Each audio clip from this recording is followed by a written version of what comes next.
one wants a song mad at them, or it just might never come out. I've had some fun this afternoon, playing songs inside my room. Then I wanted some fresh air, so I took a walk down to... As far back as most of us can remember, there's been a special family spirit and support at Southampton Football Club. So, in the summer of 2004, we decided to start our search for it.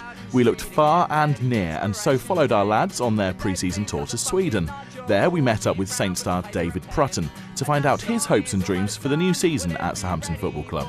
1 year later, he would not believe his own words. I hope the next one goes alright. The sun was shining, nobody was smiling, and I wondered why.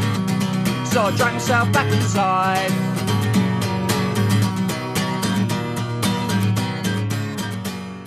Southampton. Vi har lite byten. Vi ska börja med gästerna Southampton. Där så går nummer 12, Anders Svensson ut. Southampton! Hey! Hey! We are Southampton boys! Go on, kid! Go on, Fab! Skin him! Skin him! 3 times! Go on, Dotty! Crap ball. Ska vi avsluta också. Tack i 767 personer som It's been alright, it's been long, but every tour you go is long, so it's been good. I mean, lads have found things to do, like when we've not been training, which keeps us together, so it's always a good thing. It brings the squad close. I've been allowed out, those are quite sensible when it comes to drinking and stuff like that, so we've looked after ourselves. And I don't know, we've been out, had fun, but not abused trust. Very much so. I mean, you play friendly games and you can prepare, but you're waiting for that buzz. I suppose like you're not waiting for the buzz for when the season kicks off. We're waiting for exactly the same thing, but it's just a matter of being patient, getting our fitness, and again, like tonight, good test. I thought they were a good team, so it's stepping up till you. Well, I love to play for my country, but there's about 20 midfielders that are a lot better than me at the moment, so it's a case of being patient, and if it happens, if not, it will. Yeah, I mean, Fulham's done well, but Fulham obviously quite similar players, I think. And I think to get the right mixture, like, obviously on an ideal day, you'd have 2 midfielders that could pass, run, tackle, head, dribble around people and score goals, but that's not always the case, so we need to balance off with what we've got, and we've got quite a good selection, so it's a case of the manager getting it right, and hopefully I'll be in his face.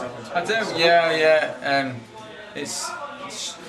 I've always enjoyed having a good relationship with fans, because it costs a lot of money nowadays to come watch a football team, and fair play to them, they come home and away, and they never stop shouting no matter when. If we're like 3-0 down or 3-0 up, they'll always be shouting, and as long as that keeps happening, I'll run till I drop, and I'm just a fan playing a football game, so hopefully they can appreciate that and we can appreciate them.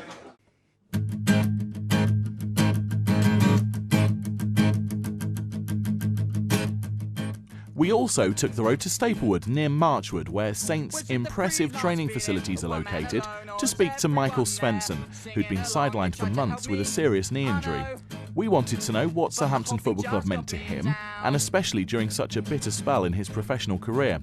We found a man who is well settled in the area, and someone who is really enjoying being at Southampton Football Club. He showed us his funny side and that of his teammates, and we really found out that there was a special feeling in the club after our meeting with Michael. To take a form, but you didn't mean it.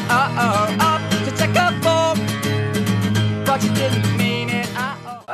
Do you have any kind of like pre-match superstitions you go through before every game? No, not what I'm aware about. Obviously, maybe I put my left socks before the right one, I don't know, but nothing that I ever think about. But of course, I always try to do the same procedure with food and how long I sleep in the morning and stuff like that. But nothing special. Klaus is a great defender. He's very easy to play with alongside, and he talks a lot, and he's very calm as a player as well, so it suits me fine. He's a good football player. I'm more like an aggressive player and more defensively strong, and Klaus can calm me down when I get too excited. I'm injured at the moment, so I don't have much time over, but when I'm not injured, I obviously spend my time with the family, and my son Lucas is 7 months, so he keeps me busy. Alright. What do you think of Southampton and its people that is there? city? Yeah, it's great. It's great. I'm really enjoying it here, and the fans is fantastic, and I just want to get back to be playing again because I miss it so much. So. Do you know when that will be? Hopefully in a couple of 1 month maybe. That's good. Missing players like you, can see. I have to say the atmosphere and everything around the club. It's a great club. It's very like solid club. And obviously it's a great bunch of lads who's playing here as well. And the atmosphere is fantastic. And training ground is, well, I can say a lot of things that's really good with Southampton. So I'm really enjoying it.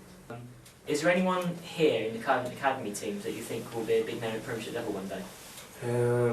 I think Nelsie is a great defender. He's going to be a great player. There's a few lads who's really good, and it's all up to them to see how they beat him. Is it all the time? Yeah, he's a great funny guy. He talks a lot and it's good fun. Okay, and who has the worst dress sense? You'll kill me for this. Dodgy. Alright.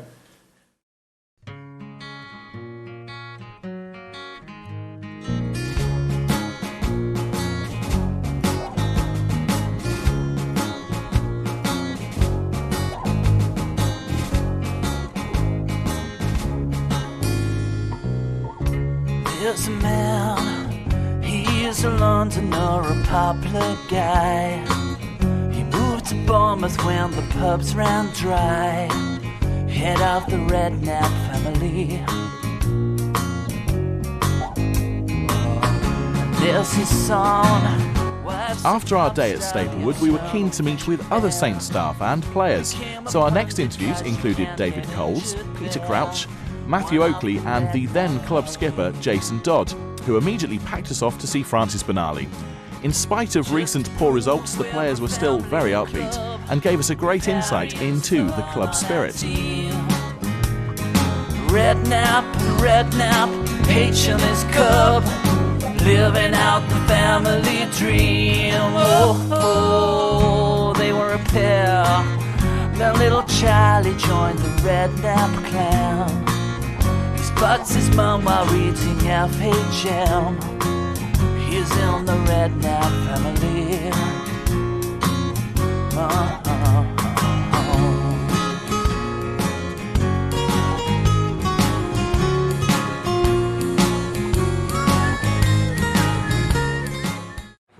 Congratulations about Saturday, of course. What a good game.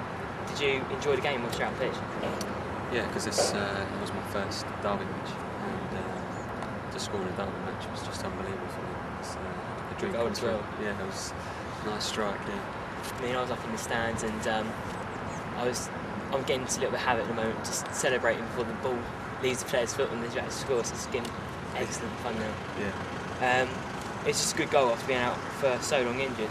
I mean, how have you been for was it 16 months you're out? It was 16 months, yeah. It was only supposed to be about 9 months, but I had a second problem with the knee. You decided to come back again? That's right, yeah. I came back in pre-season, started working, and I started getting pain at the front of the knee. So I went back to see the surgeon. And, he said that I should just go back and train, then it will get better. And I continued to train for another 3 months, and it didn't get better. So I went back to see him, and he had to do another operation. And hopefully now it's also. I think I've been quite lucky. I've had 3 or 4 good managers here. I had Alan Ball, who gave me my debut. He was the one who had faith in me when I was very young to play with. Then I had Graham Souness, who I got on very well with. And he was a midfield player who wanted me to learn quite a lot. So he was a great player to learn from. Then we had Glenn, who obviously some Southampton fans don't obviously like Glenn because of what happened, but for me as a player and him as a coach, I thought it was fantastic for me. And then Gordon, who took us to the cup final. For that reason, unfortunately, he decided to leave us about 2 years ago now. So you know, I've been lucky of having 4. Who's the best player you've ever played with apart from Letizia? Apart from Matty. I don't know, I think goalkeeping wise, Anthony Amy is just fantastic for us. Ronnie Eklund was a good player. I played with Jimmy Chilton, was a good player. All different players really. You can't probably single out one because there's all different positions. But Anthony will probably be one of the ones I think has been. I suppose it's difficult. I may upset some of the teammates. But I think the year that we went to the cup final, we had me and Rory had a strong partnership in there. But then I've played with Paul Telfer in a couple of games against Arsenal and Man United, and we've beaten them at home. So I think those two are probably the main ones. Well, we don't actually get a lot of chance to see the youth team game because they play in the morning of our games. But I've seen the lad Theo Walcott in training a few times. I think he's got a lot of talent. Reserve side, I think Drew Sermon's got a chance of pushing him, to the first team squad at some point. Maybe once we hopefully if we get out of this position we're in at the moment. Next year. Yeah, I think those two are the ones I put my down to. Do you remember who recruited you as a local boy for Saints? I was playing for a men's team, and in that year we got into like 3 cup finals, and a scout came over to me. His name was Doug Roberts, and asked me if I wanted to come down. And I still keep in contact with him every night. I speak to him probably twice a year. He phones me up and stuff, and he came to the cup final, so it's nice. But yeah, Doug Roberts. Well, I started off at Luton Town, which was like my local team, and then I started progressing through at that level, and then I had an Arsenal scout come up to me, and he then took me as a schoolboy over to Arsenal. And then I left Arsenal just before my GCSEs to finish them off. And then I went back playing for just the men's side, like I just said, and a Southampton scout brought me down here for my apprenticeship. So you could have ended up playing for Arsenal? I could have done, yeah.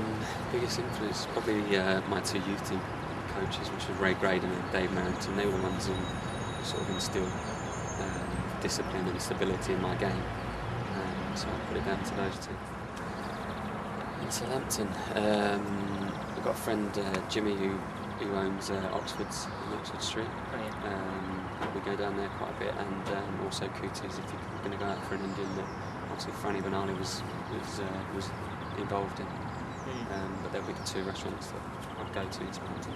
Okay. You might remember a couple of years ago you were playing for Ronnie Eklund. What do you remember those kind of days? I always remember him and Matt Letizia always used to compete and train about who could have the best goal, the best penalty and stuff, and they always used to compete against each other, and I really enjoyed playing with both of them in the team. The best thing, obviously I've been down here 12 years, so I feel like a supporter myself, Southampton. It's the way that they stick with you, through thick and thin. We've had some, terrible results and some fantastic results, and we took them to the cup final 2 years ago, which was great for them because they, don't really get much to shout about in the league. So. What do you think the spirit of Southampton is? I think it's always been, a team that's together. We always had a good team spirit, and the fans always have known that, and they'll stick with us even when we're having a bad time and enjoying it when we're having a good time. I room on my own. I need to get myself on a away trip. So I used to room with Matt Letizia and he snores, so I couldn't have any of that. So I now get a room on my own. Oh, that's brilliant. Can you tell us about Rupert Lowe so we know him a little bit better? Good question. I actually really like Rupert. I get on very well with him. I think he's all about Southampton and improving the club. I think he's taken us from the Dell into a magnificent stadium. I think he's admitted that he's made a few mistakes along the way with managers.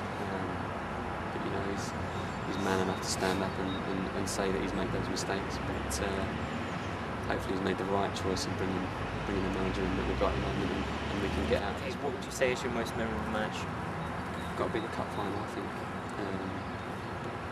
But after Saturday scoring against Portsmouth in the cup and knocking them out, that'd be one of my memories as well. Do you have any friends down the road in Portsmouth? I don't. I never go down that way now. So good luck and all the best, mate. Thank you. Thank you very much. Thanks a lot. Cheers. Cheers, mate. That's Thanks, Abby. Okay. Brilliant. Cheers, mate.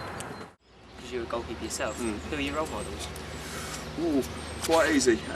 Because of my age, I would have to go back to goalkeepers like Lev Vanyashin, Sepp Meyer,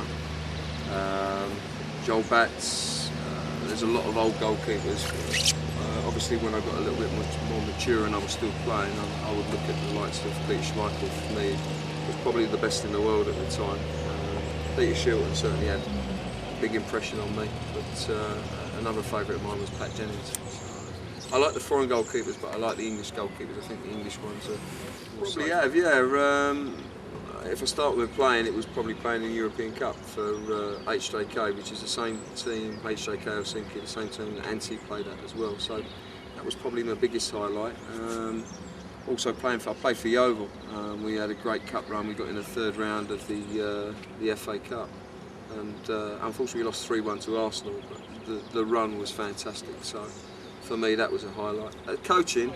Probably the pinnacle, really for me, is coaching in the Premier League. I don't think there's any other place to coach for me.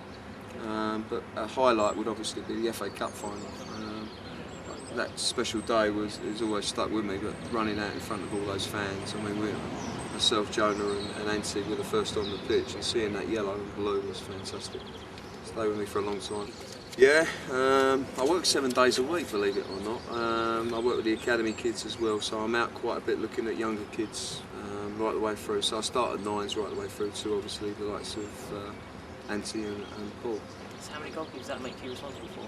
In a week, it can be something between, the lowest would be 20. So I have trialists as well. I do assessment centres on a Monday night. So my days are taken up. My time's very precious to me. So. But yeah, I go out. I watch goalkeepers. Portsmouth, I've watched Antti Niemi when he came here. I went out to watch Andrew McNeil. They've all been watched by me. The ones that I've inherited were Michael Poke and Alan Blaney. Michael was only 12 when I come here, and Alan just turned 16. So depends. Monday I'm coaching from probably 10 in the morning to 12. We finish at 12 o'clock usually. We'll do a gym session depending on what goalkeepers need gym work. And then I'm back in the dome from something like about 5 o'clock till about 7 o'clock. Tuesday's quite a nice day because it's only morning, depending on whether the players come in the afternoon. What you've got to remember is this time of the season now, where we're coming towards the end, you don't really want to batter the body too much. I mean, they've done a lot of work throughout the season, so it's horses for courses, believe it or not. It's prolonged sessions in the morning rather than afternoon sessions, but throughout the season, depending on what we're doing as a football club and what games we have, they'll come in and work two or 3 afternoons a week. Plus that, I've got the academy, which is Wednesday evening, Thursday evenings, and then obviously the assessments, which are on Monday night. The assessments are like the real young kids, where we get them in and we try and assess them, see whether they're going to go to the next stage and join the academy. The Wednesday nights are 2 different sessions, so it'd be like 9s to 12s for an hour and a half, and then from 13s to 16s for another an hour and a half. So last night I finished at 9 o'clock. Long days, long evenings, but it's worth it. I've been here 6 years. Started in the academy. Jerry Paint was the first team goalkeeping coach. He left, went to Sweden, and basically I got offered a job by Dave Jones on a part-time basis.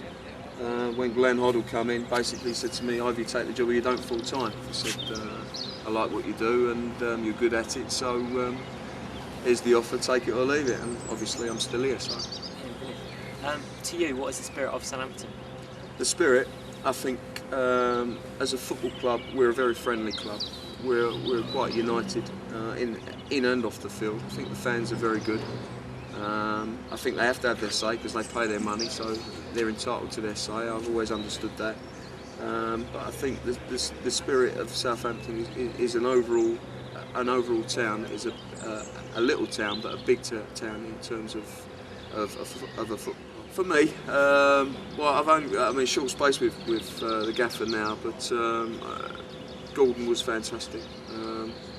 Steve Wigley was very, very good because he got me more involved with the defenders, and I could deal with what the goalkeeper needs, his specific needs from his back four. So that was fantastic. I mean, Steve was very good. But for me, Gordon struck.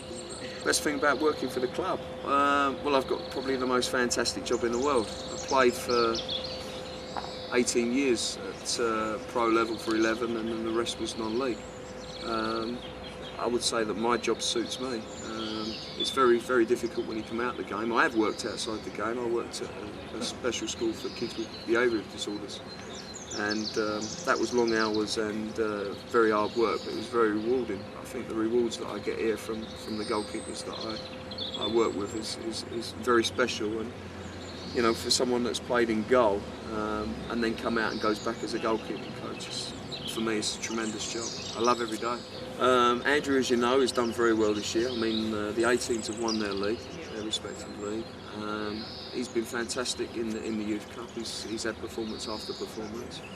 Done well for his country. He's coming along nicely. Needs to grow a bit, he knows that, but we've got to let nature take its course. Michael, as I've said to you, I mean, I've had him since he was 12, and for me he's just grown and grown and grown in stature.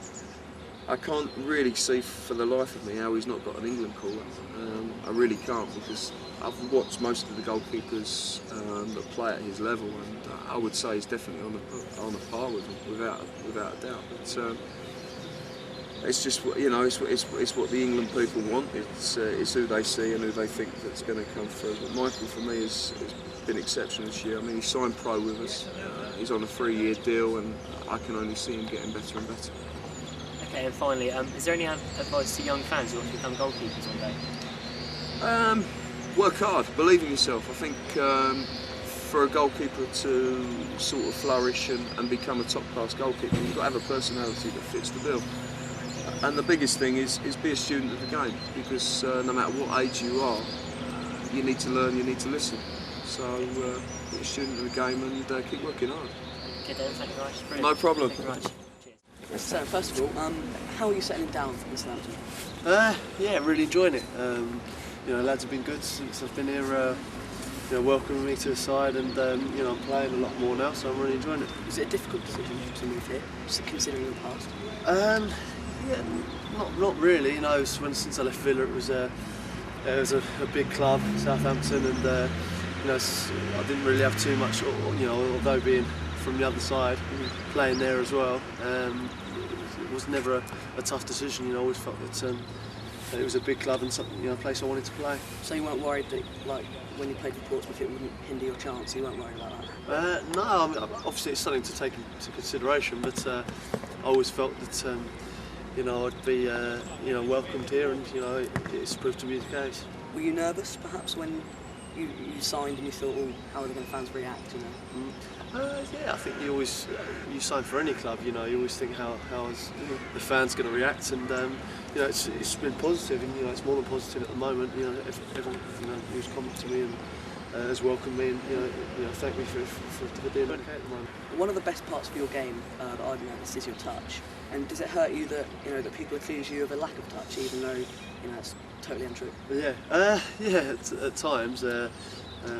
You know, I think that comes with being so tall. People think, you know, you're just going to head the ball and things like that. But you know, I've obviously based my game on, you know, footballing wise, and on a good touch, and you know, hopefully, you know, people can see that. It's definitely an advantage. Obviously, with aerial battles and things like that, it makes it easier to win headers and score goals, you know, off crosses and things like that. So I'll definitely say it helps. Yeah, really pleased. I always felt at Villa, if I was given a chance, it would go well for me. But you know, I didn't seem to be getting that chance, and that was frustrating. So I've got a lot to thank Southampton for, because it's given me a platform to play. When you're at Villa, did you have any idea that people like Jamie Redknapp and Mark Jonathan would be telling Sven-Göran Eriksson to pick you for the England squad? Did you have any idea that could happen?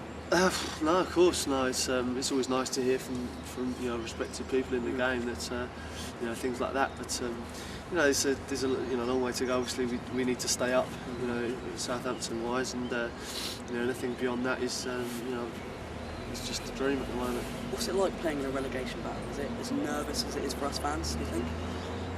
It's nerve-wracking. Obviously, we need to get points from as many games as we can now. We really do need the points, and I'm more than confident now that we can do, because with the team we've got now, we're playing well, and I think a win away from home was coming, and it's proved to be the case. Since you've arrived, you've become a bit of an instant hero based on your performances, and Harry and Jim are well liked as well, and as is Nigel Quasi.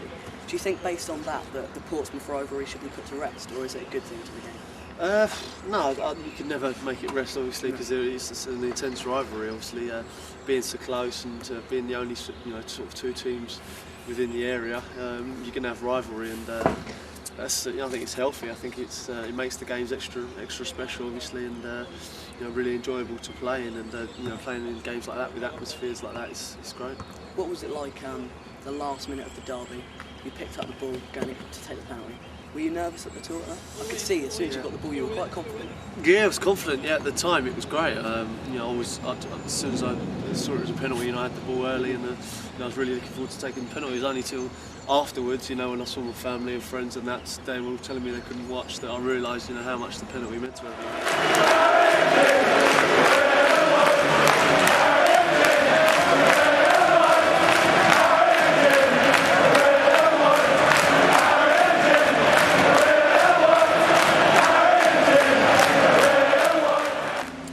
I've been given a few messages from fellow fans to read from there. Ollie says, whatever questions were asked, make sure he understands how much he's appreciated and loved by the Saints fans now. I still get the feeling he's a little uneasy about being a former Portsmouth player, and his chant doesn't perhaps help that.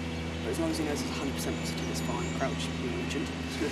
I've been impressed with Crouch since he's arrived, says Steve. His touch, his skill, his finishing, it's all been superb. He surely must be the first man on the team sheet, and I hope he stays there. Keep us up, Peter, you're keeping us up. I mean, how does it make you feel to hear such positive things like that? Yeah, superb. Like I say, everyone's been great since I've been here, and you know, with comments like that, it only brings you out yourself and makes you even more confident. You know, and obviously, I want to do well for people like that. You know, that say such good things about you, and you know, just pray that we stay up, and you know, hopefully I can score goals. Yeah, well, you know, I really enjoy it. I think it's great to hear. You know, people singing your name, and I think it's a good song. Yeah, I'm doing good. Been training for a couple of months now. Just trying to force the way back inside at the moment. I can't get in, so just have to carry on working hard. Me? No, not really. I was a Man United fan when I was younger. It was only like the old man bought us when you were 7 or 8, the old man bought me a bag, and at the time everyone was supporting Liverpool. It just happened to be Man United, and I mean, I'm a Bath boy, so typical Man United supporter, don't live in the city, so it was more or less, I came down to Southampton for a few games with the football team, but no, sorry to say I was a Man U supporter when I was younger. So you look, if we get through past the Brentford, looking forward to the draw then? Yeah, we just, I mean, yeah, it's a great draw and it isn't a great draw, so like I said, it means that if we beat them, we've got a great chance to go all the way, so that's something that we look forward to. Love it in Southampton, it's fantastic, the city's superb, Premiership football, support was fantastic, got a lot of friends and family here, so yeah, I love it in Southampton. I think so. I mean, I'm fairly lucky. I've been here for 16 years now, so I've had a great rapport with them. They know what I give. It's a lot of hard work, and like I said, I'm very lucky that I've been here for so long. But the early memory, probably on the first game, obviously I was very nervous away from home. The likes of Russell Osmond and Neil Reddick just giving me a load of stick. I was shaking like a leaf. We won that one 4-1, and then probably my home debut where we beat Liverpool 4-1 as well. I could have won 7 or 8. So those are my fondest memories. Disappointments, obviously missing the cup final, but that was a high point, even though I didn't play in the game. Well, the game against Liverpool was actually my first game as well. So there you go. If I'm a wee bit older than you now. It's difficult to think one favourite manager. I mean, again, I've been lucky that a new manager comes in, everyone starts on scratch, and everyone's obviously under pressure. All the managers that have come in have added something different. It was fantastic. Graham Souness, we've been very lucky. We've had some great managers. Disappointed for people like Stuart Gray and Steve Wigley, who I knew very well. But we as players obviously just let them down, and that's why they're relieved of their duties. Me? No, I would say Russell Osmond. I mean, he was a centre half. He was a typical defender. He was immaculate. He never got dirty. He was never on the ground. And like I said, he was a player that I learned a lot from because technically he was absolutely fantastic. And maybe he didn't get as much credit as what I felt that he deserved. But being a defender, I would obviously pick a defender, and he would be right up there. Brian Robson was my hero. So we go to West Brom tomorrow. So I'll hopefully be turning one over. But he was obviously supporting Man United as a kid. Brian Robson was the man. So like I said, I looked up to him. Being at the club, you've been here, as you said earlier, 16 years. Who's your biggest influence? Dave Merrington, when I first came here. I came down, I was a chunky 18-year-old little lad. Chris Nicholl gave me a little break. Dave Merrington obviously was in charge of the youth team, and obviously he put us through our paces. A lot of players that didn't make it went on and were successful in other careers. It wasn't just football. He made players, things like cleaning the dressing room. He would go round after you clean the dressing rooms, and if you found a bit of dust, you'd be doing 50 laps. So you imagine it was life building as much as football building as well. So I have a lot to thank Dave. Pitch, what do you feel when the fans are singing your name? Did you get a big boost from it? I don't often hear them sing my name, to be honest. It's not an easy name for them to be singing it. Of course it was. It's when the crowd get behind the team. I think that's what makes players play better. If obviously supporters are on your back, a lot of players are a bit nervous and it probably hinders them.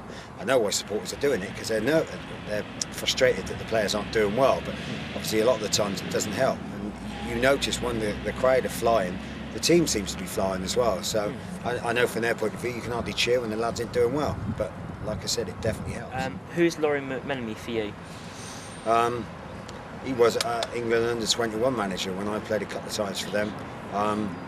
He is obviously a man that does a lot for Southampton charities. People obviously don't know about that, but we tend to do a lot of charity and school events, and like Laurie's probably one of the busiest in Southampton, and I know he does it just for the sake of doing it. So Laurie's someone I know very well who obviously gives a lot of his time for the benefit of others. How good and memorable was Ronnie Eklund for you, because he wasn't here for long?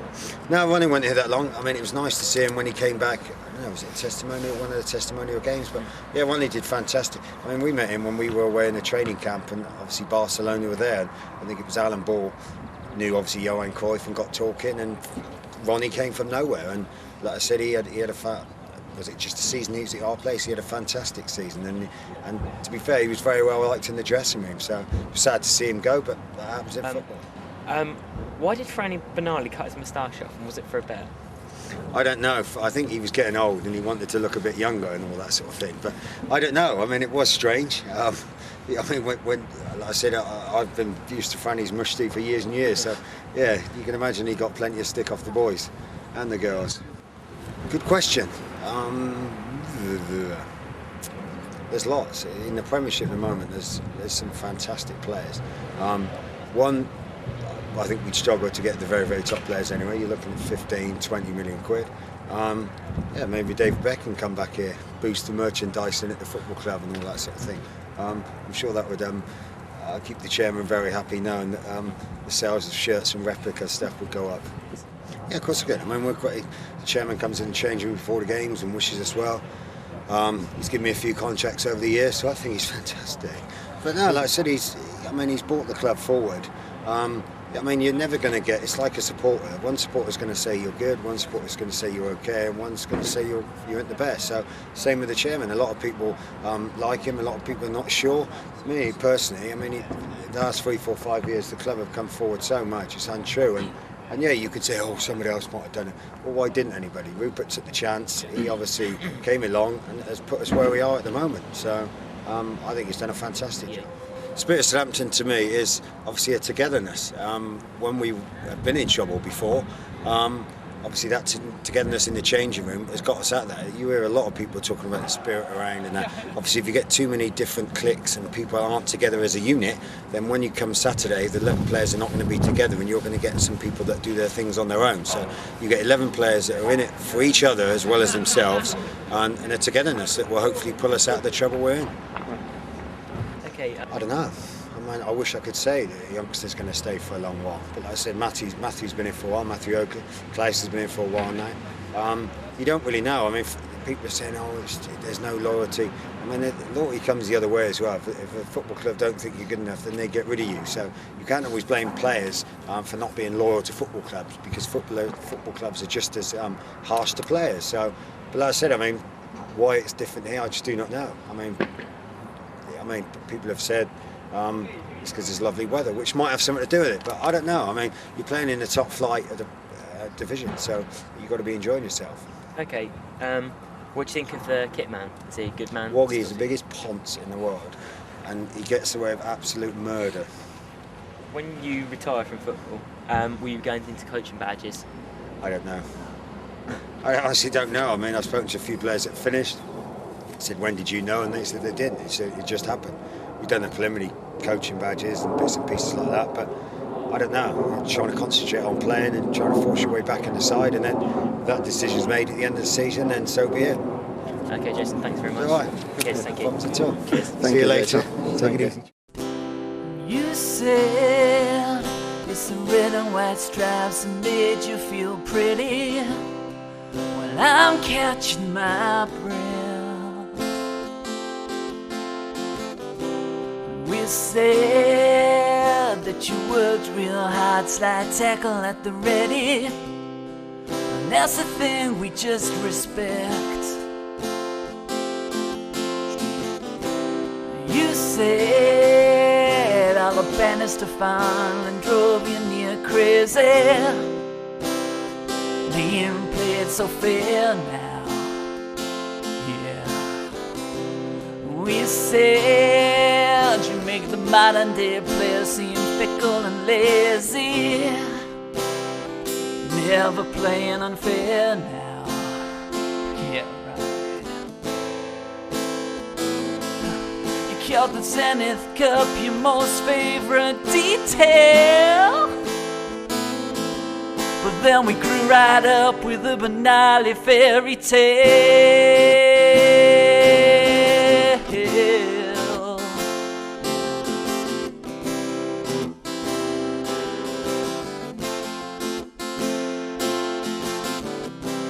4 years now, you've been a legend for this balmy army. No Saints player ever meaner. We did worry when you gave your name to a dish of biryani, called it a misdemeanor. Harder than Mateus, more skill than Koeman or Alessandro Nesta, with a fork beard made in heaven. A true saint, and you capped it all with a head of E. Leicester. Only time since '87, yeah. It's good you can't get Reds for developing resales. But then we grew right up with the banale fairy tale.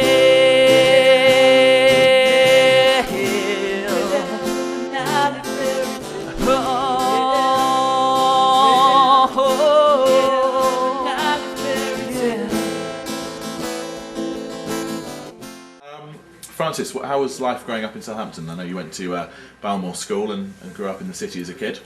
Yeah, all within walking distance of the Dell actually. My first school was in Archers Road, Bannister First School, then along to St Mark's School in Foy's Corner, Shirley.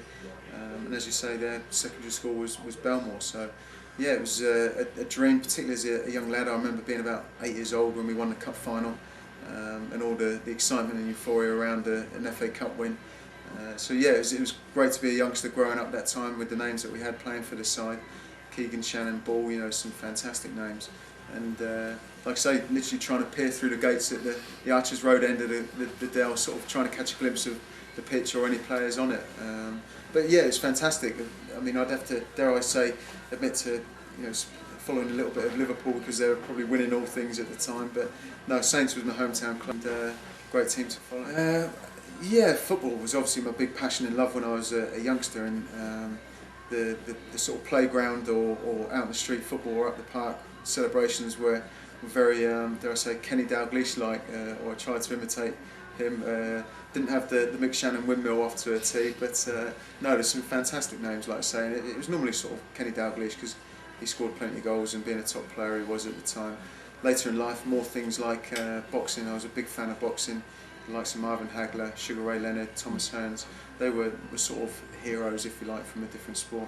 Yeah, I've got some family in Liverpool, and I was staying with them. I used to spend alternate Christmases up there, you know, one there and one in Southampton. And, I was with the family one year, and of course it was when Jimmy was playing for Liverpool, and noticed him drive by my family's house one day, and I thought, blimey, there's Jimmy Case there, and followed him round to where his house was, and I had a ball messing about in the street at the time, so I thought I'll just casually sort of kick a ball against his wall and maybe I'll catch a glimpse of him. But yeah, he was a big hero, and I think I told it to him when we sort of got together on a day-to-day basis when I joined the club as professional here at Southampton. That's a nice story. What was it like the first time that you pulled on a Saints shirt as a Saints player at whatever age that was? Yeah, I mean, again, I was spotted playing for Windsor in the Tyrol League by a scout. I'm not sure who it was actually, but invited along for training sessions at the Dell. That in itself was a massive honour as a schoolboy, and then I progressed through to sign schoolboy forms, sign as an apprentice, the old YTS scheme as it was then, and then lucky enough to sign as a pro on my 18th birthday. But to actually step out on that pitch in a first team game and put a shirt on, it's sometimes difficult to put into words, but the fact that it's always been a boyhood ambition, and the fact that it's for your hometown club and you've actually realised a dream that you've always had was, like I say, difficult to put into words, but it was a fantastic feeling. And probably, other events like playing in Wembley in the ZDS Cup final was a massive honour, and also being skipper on a few occasions as well. That probably more so than anything else, to actually have the responsibility of leading the team out with that armband around your arm was a massive honour for me. Yeah, well, maybe a combination of managers, like say, signing players, and maybe my disciplinary record. I could have well have played a lot more than the 389 games, but no, it was something I always saw as a challenge. Managers, for whatever reason, felt maybe I wasn't good enough, or they felt they could have got a better quality player in, or for whatever reason just couldn't take to me. I don't know. I suppose you'd have to ask the managers themselves, but there was. I always saw it as a challenge whenever I was in the side. A new signing would come in. Inevitably, I'd be sort of left out for a period of time, but I always managed to sort of work my way back in and sort of gain my place back in the side, which I saw as quite an achievement. I was always very driven and focused to stay fit and earn and stay in the side, but it was difficult at times. You've got players coming in, you think, well, where does my future lie? Particularly depending on your contract situation at the time.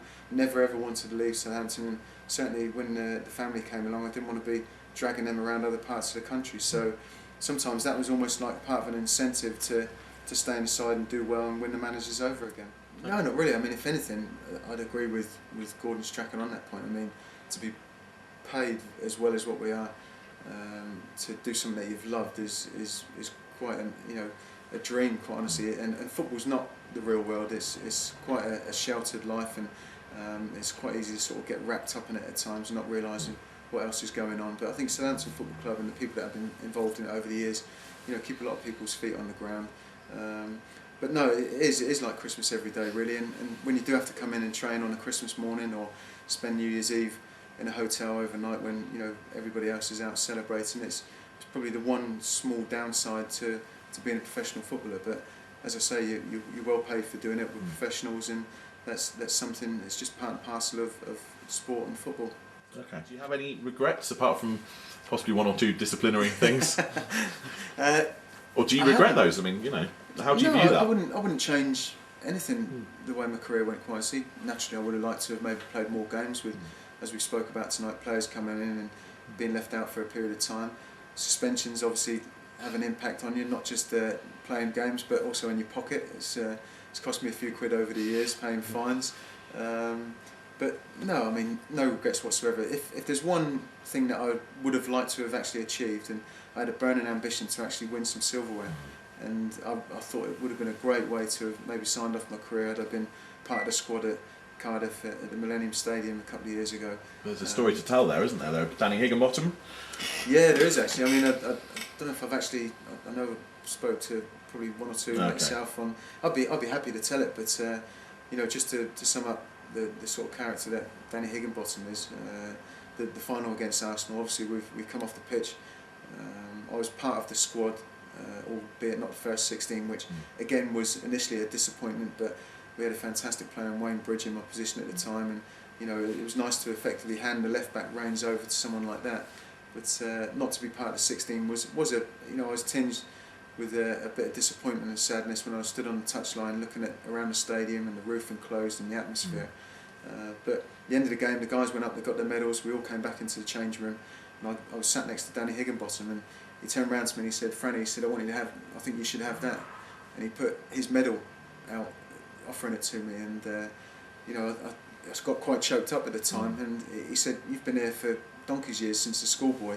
He said, "I've only been here 5 minutes." He said, "You deserve this medal more than I do."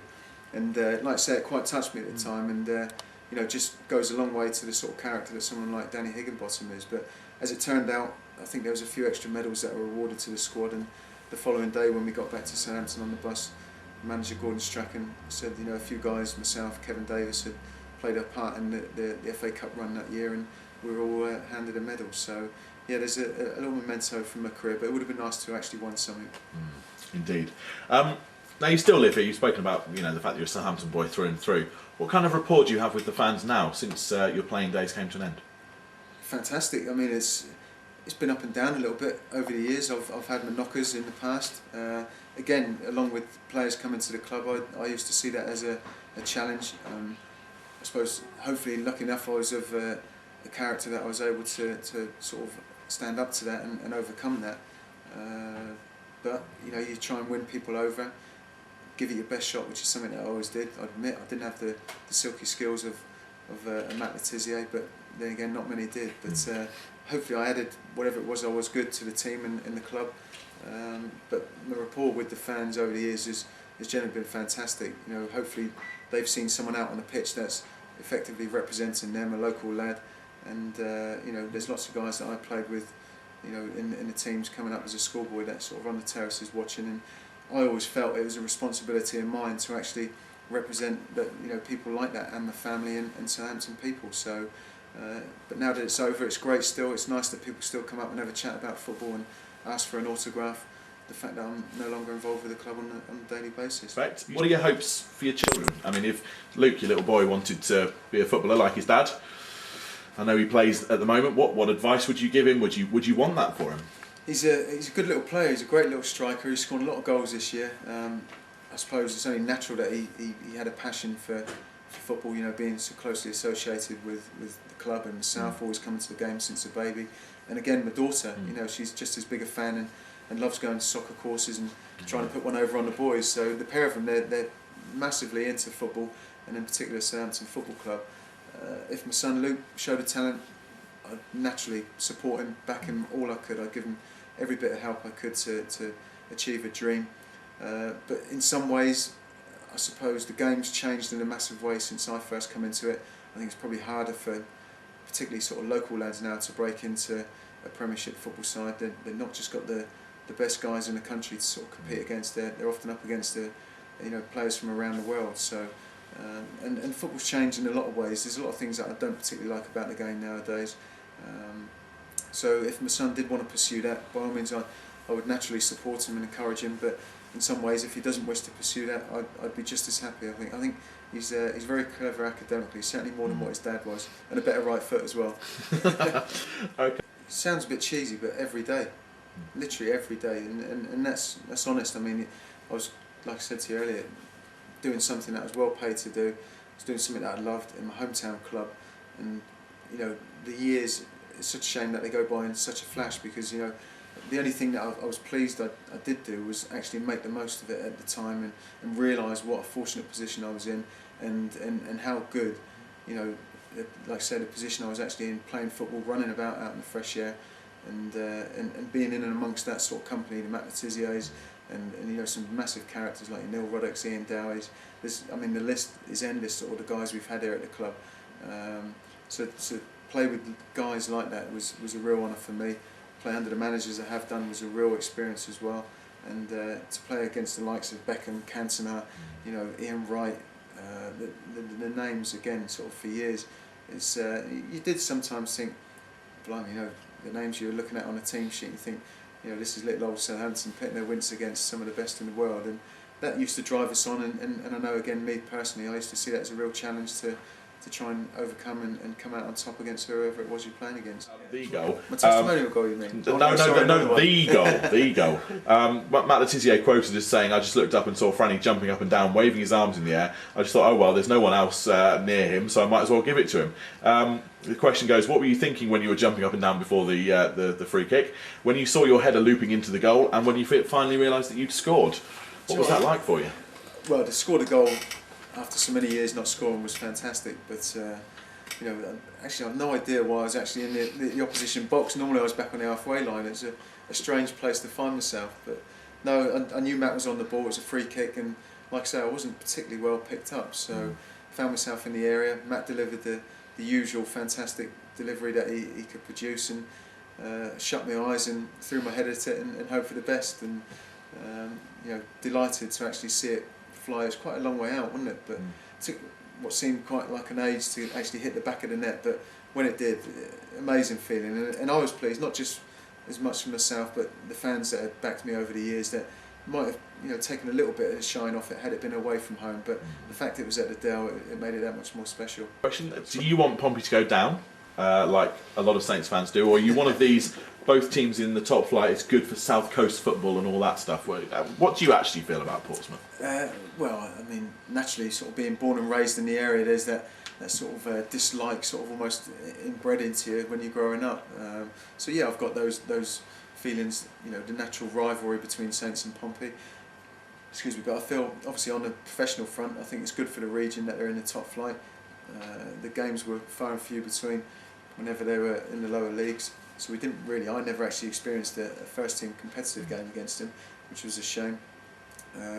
But no, I think it's good for the area, good for the region, and good for us to get the opportunity of at least getting 3 or 6 points on the board before the season even starts. So it's good to be playing them. I think it's good for the rivalry as well. Albeit a shame that I'm not playing any longer, because I would have loved to have played in a few of the derby games. Yeah, I'm sure you. I'm not going to say that. I'm sure you would have loved to have played in those. The Ted Bates match, which we had here at the Friends Providence St Mary Stadium, you got a standing ovation, and everybody in the ground singing your name, and just delighted to get that one last chance to see you putting on a red and white shirt. Yeah, it was a special night. I'd actually retired from playing by then, albeit I was still training pretty much on a daily basis with the coaching side of things. The fixture came round, and there was no plans to really play in it, but a couple of people mentioned a few things about possibly having a run out, but at the time I was thinking, no, I don't think it's maybe the right thing to do. And then the morning of the game, Gordon Strachan phoned me at home. He said, you know, the game this evening, I know you'll be at the game, he said, but I think it'd be, you know, only right and proper that you maybe have some sort of run out in the game. And he persuaded me to actually do it, and I'm delighted he did, because it's quite a strange feeling that afternoon, because after the phone call, I suppose a lot of players never always realise what their actual last appearance is until it's actually happened.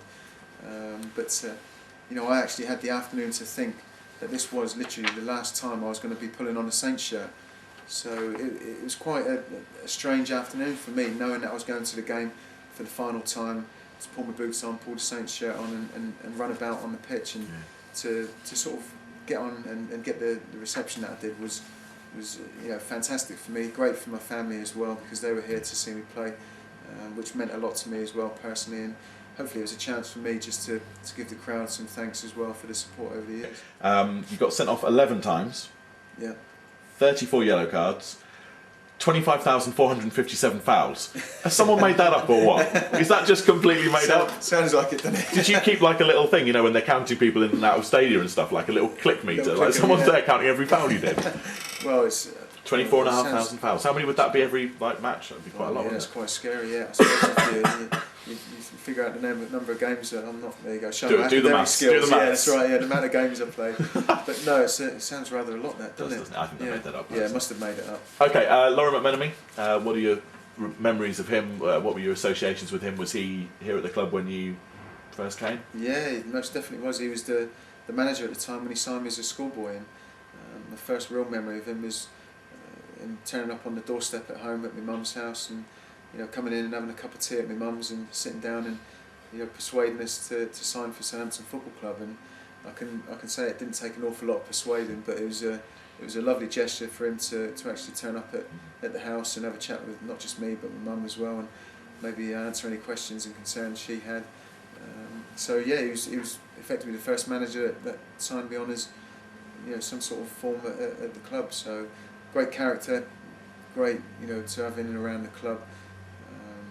And sort of our paths cross on numerous occasions now, sort of even after our association with the club is sort of finished. But no, lovely guy, nice family, know a lot of his family as well, and nice to say that he was the person that signed me originally. Okay, and finally, what is the spirit of Southampton for you? Oh, blimey, it could cover everything, couldn't it? But I think it's a place in England that's it's got very special people living in it, very special people that follow the football club. Even now that we're at a modern stadium, the sort of ethics and the morals and beliefs of people that, from when we sort of go back to the Dell days, it was like a family, and that's how I've always viewed it. And that's not just the players, the staff, that's the fans included as well. And I suppose that for me, along with a few difficult times over the years, the spirit of Southampton would be everyone pulling together in the same direction, and for the love of Southampton and Southampton Football Club. Cool. Great stuff. True saint, and you capped it all with a head of Leicester. Only time since '87, yeah. It's good you can't get reds for developing resales, but then we grew right up with the banally fairy tale.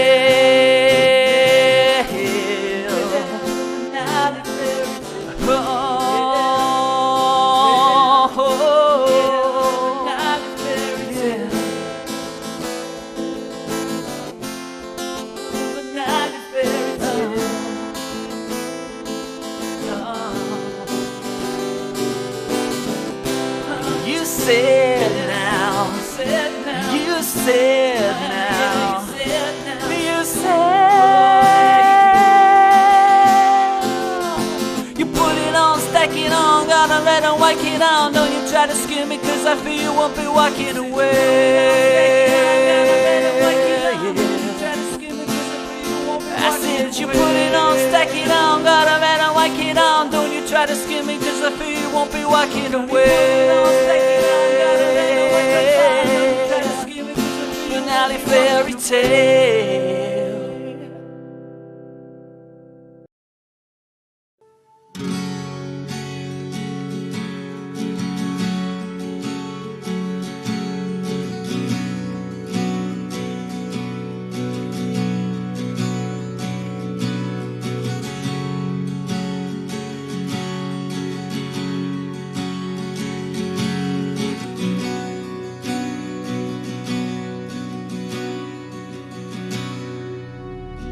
Most of you were there, and there is where you stay.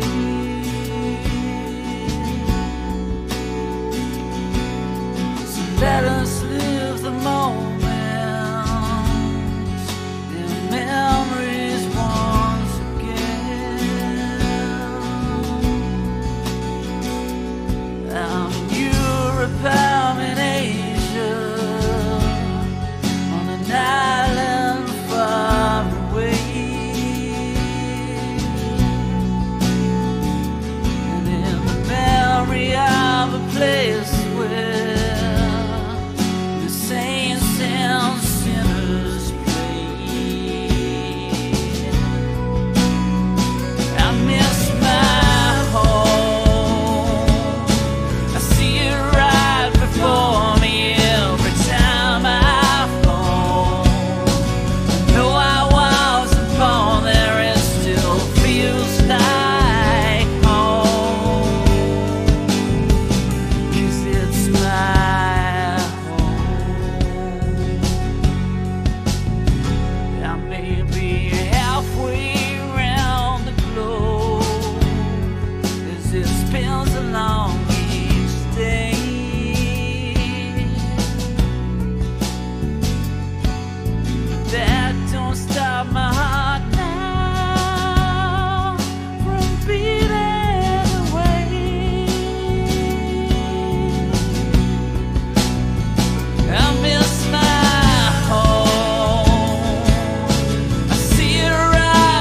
for me every time I fall. And though I wasn't born there, it still feels like home, 'cause it's my home. Oh, home is not a place to die in. It's not a place that's tattooed on your skin. Oh, home is the thought that gets you crying. Purely thankful, simply grateful that you've been. Buoyed with the enthusiasm shown by the senior players and staff, we now followed their advice to visit the Saints' excellent youth academy and witness how dreams are nurtured in our younger footballers. We'd watched the squad perform over a couple of days, and now Academy Director Hugh Jennings was going to introduce us to some of his players.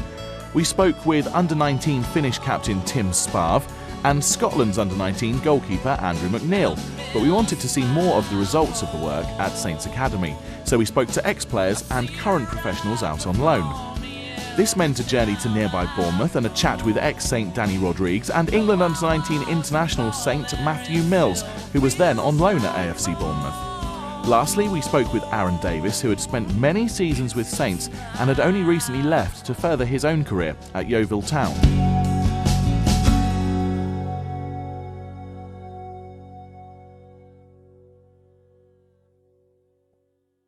I've been reading recently about UEFA saying that there'll be possibly a system where a certain amount of homegrown players have to be fielded. How do you think about that? What's your opinion? In principle, I support it. I mean, I'm not sure that's going to be universally popular amongst all my colleagues, and I can understand why certain club chairmen and boards of directors, managers are a bit perturbed by that. But for me, it's got to be a step in the right direction. You know, clubs are in this country pouring a huge resource, both in terms of finance and development of facilities, which has been fantastic in this country in academies, and they need to know there's going to be a return, and those young players deserve to have the opportunity to have a chance to progress. Not all are going to succeed at the highest level, and we've got a record now of lots of youngsters going into the Football League, which pleases me for those young men. But you want to feel that your best players in your academy are going to have every chance to go into your first team. Who out of the current crop do you reckon will really become a top-class player?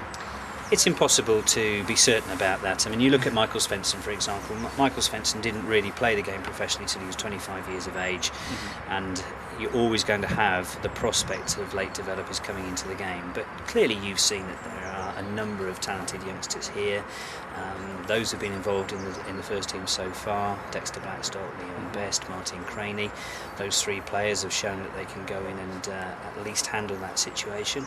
A number of those have been out on loan as well. In fact, all three of those: Matthew Mills, Andrew Sermon. Those players have shown they have the talent to play league football. Can they go on and play in the Premier League? And we have a number of players who've played here this morning who have shown that they may be just behind them as the next generation.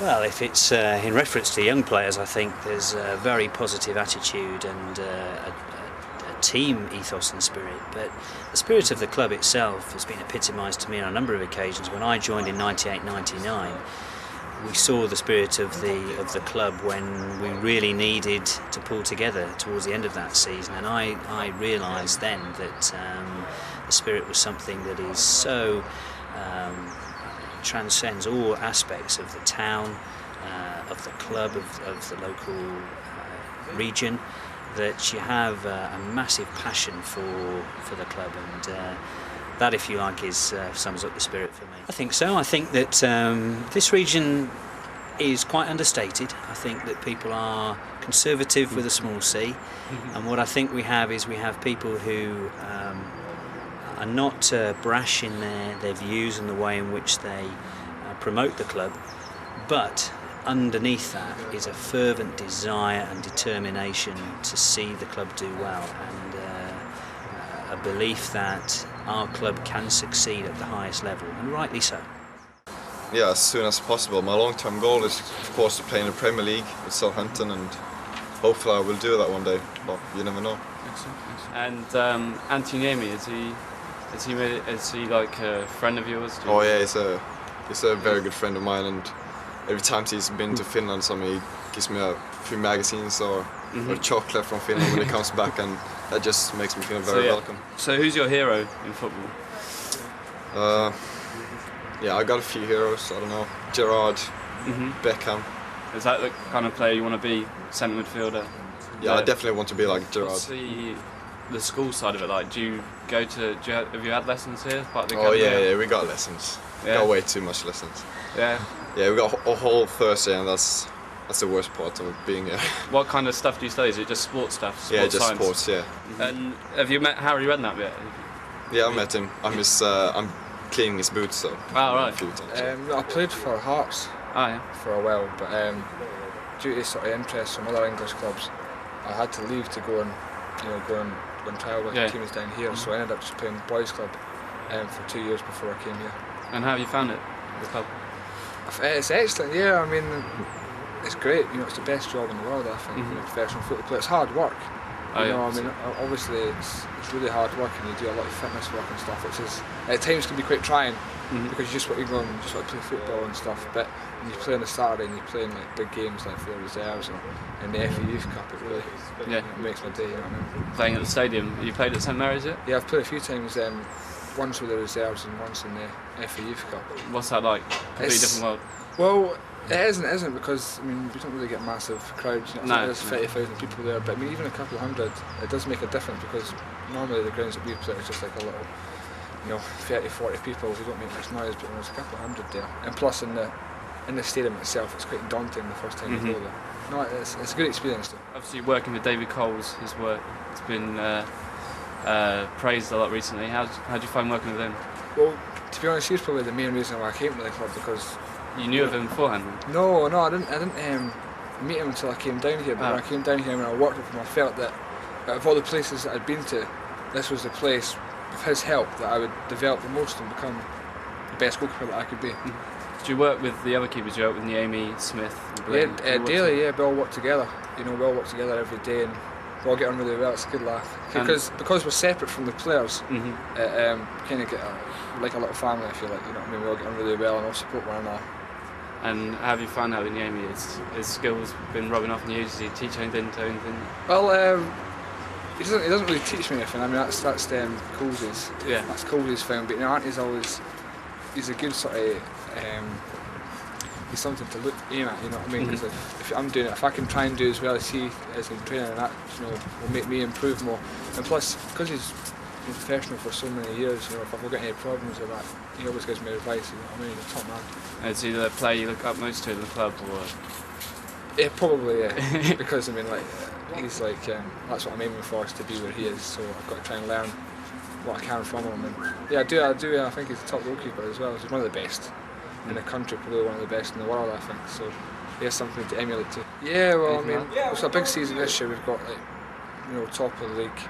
Still in the FA Youth Cup, got a really good chance of winning both. So after that, I mean, I'd just hopefully progress. We'd like to go on loan somewhere next year, get a bit of experience. I don't know where that would be. Whether it would be second division, third division, I couldn't tell you at the moment. But I would like to get some experience. Obviously, eventually, I'd like to end up playing Premier League and play for full international for Scotland as well.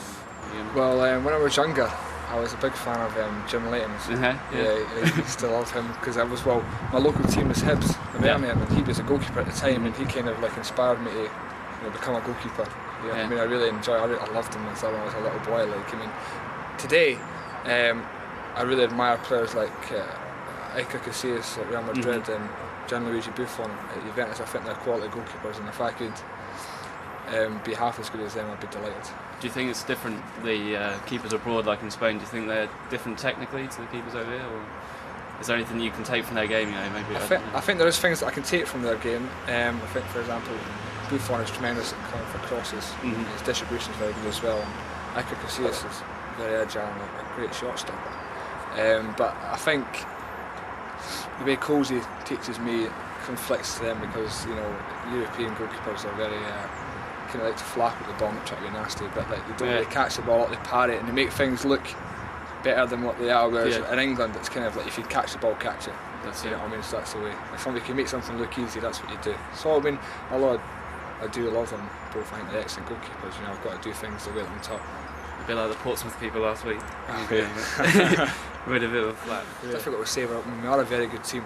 I think Theo Walcott, who's done really well this year. I mean, he's only 15 and he's played regularly for under 18s, and he plays for England over 17s, which is the year above himself, which is pretty impressive. He's made a few reserve team games. He came off the bench for the reserves a couple of times, so he's definitely one. I mean, Dave McGoldrick, he was bought from Notts County at the start of the season, and he's done really well as well, a lot of reserve games and stuff. So there's a lot of players to look out for, to be honest, but I suppose those two are probably the two that be making the headlines, because the same with strikers, when you score the goals, you make the headlines. So. Does that annoy you? Not particularly, as long as we're winning, you know what I mean? I mean, if I make a great save or whatever, I get praised for it, but you know what I mean? You know, you used to score goals to win games, so I totally understand that. All the say will be Matt Letizia, to be honest. But I guess everybody that played with him, they all say the same thing. I wouldn't be just the only one. Apart from Letizia, to think about somebody else would be difficult. I could say Matthew Oakley was a great midfielder. He's a great player. You know, it's funny. It's funny when you think in life. When something is going wrong, people always try to blame somebody. You know what I mean? I often understand why blame the chairman. I think he's been a great man for the club. He changed the club so much. He put the club from the Delta to a big stadium. He improved the training ground as well. He's making the club bigger and bigger. And I think that man has passion for the club. I think he wants better and better and make it even better than what it is at the moment. I just think he's a great chairman. He has been there for a long time. He's done great for the club, and I don't think the fans should blame him, because at the end of the day, I don't think if he plays with the shirt number 10 in the field, you know what I mean? He's on the stands, he's watching. So I think in the club, everybody has his own responsibility. So people that took really good care of me when I got there will be Julie and Mike. They work for the academy, Southampton Academy. And when I first got to Southampton, I stayed in their house. Stayed there for 5-6 months in their house. And they are brilliant people. They love the club so much that they left the jobs they have to move to the academy and take care of the players. So that you can see the love they have for that club. Tell us a bit about Matt Letizia. What was it like playing with such a great player? It was great. First thing I remember about Matt Letizia was when the first day I got in the club, in the changing rooms. I was a new player. I was sat in the corner, and Matt Letizia stopped, looked at me, say, "Hi Danny, my name is Matt Letizia." Something that, whoa, it's Matt Letizia. It's there. It's real. It really touched me. Then I started training with him and seeing him play, and his ability is something huge. You know, it's fantastic to play with him. Even in training, he used to give his best, and so tricky. So many things I could do with the ball that you wouldn't believe, you know. And his technique is something that I always remember about Southampton as well. Southampton is Matt Letizia as well, you know. And because he's so great, and I think he's so great, he was so good. I bought his on tape as well. I have it in Portugal. I bought it because I have much to learn from him. The fans love him. The fans still love him. Yeah, I think that he gets a great reception. Definitely, and I think that's the way. He had many chances to move around, to go probably bigger clubs, like Manchester. Or, he stayed loyal. So. Yeah, and he was always loyal. He always loved the Saints, and he always stayed down here. So it's always nice to see the fans treating the players like that, you know. It's really important for us when we see the love from the fans and the way they treat us. Yeah. And when I see they still doing that to Matt Letizia, it just really gives me more pleasure and more happiness in myself that I was one of the players that passed in Southampton. If I could just read something that Rupert Lowe said to Javi earlier. about you. Alright. It's very sad because he is such a nice lad, one of the sunniest and most genuine characters you could wish to meet. Unfortunately, his injuries have been obviously disrupted. His injuries obviously disrupted his progress and he has not fulfilled his potential. It may be that he would benefit from a fresh start at the club where he could play regular first team football. We wish him all the best and really hope he can bounce back and have a great career in the game. So you obviously had a good, did you have a good relationship with the chairman? Yeah, I always had a good relationship with people in Southampton. It's nice words from the chairman.